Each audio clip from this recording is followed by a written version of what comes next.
امتى بتاخد قرار انه شخص يكون في دايره قريبه منك او هو قريب منك، وتاخد قرار انه لا، لازم يكون بعيد، لازم ابعده. اوكي. والنقطه دي هنا برضو فيها كده ايه تركية، يعني هل انت فعلا اللي بتاخد القرار ده اصلا، ولا برافو. انت بتسيبها بقى اللي قدامك هو والله عايز يبعد يبعد، عايز يقرب يقرب، ما تبقاش دايما انت صاحب القرار. فبالنسبه للقرار البعد، هو عموما حياتنا كلها برضو مبنيه على قرارات. يعني حتى دخول العلاقه قرار، والخروج من العلاقه قرار. مم. فهنا انا قناعتي في كذا حاجه بقى. يعني احنا العلاقه على حسب طبيعه العلاقه ونوع العلاقه، وزي الانواع اللي انت اتكلمتي فيها، العلاقه القريبه، العلاقه اللي مم. بالوسط، الدايره البعيده، الكلام ده كله.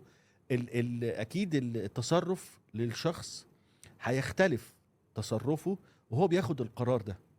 ده كمان مش بس هو بياخد القرار، هو قبل ما ياخد القرار.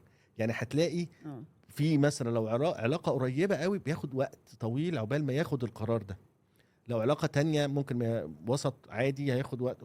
علاقة عابرة مثلا القرار هيبقى بسرعة انه يبعد. فمهم ان احنا نميز بقى بين طبيعة العلاقات هنا اهو مم. في النقطة اللي انت اتكلمتي فيها في الاول، والدوائر لو قسمناهم 3 دوائر. هنا لما انا هقدر اميز ده، هقدر اشوف قراري وانا باخده في البعد عن العلاقة دي هيبقى عامل ازاي، وهاخده عامل ازاي.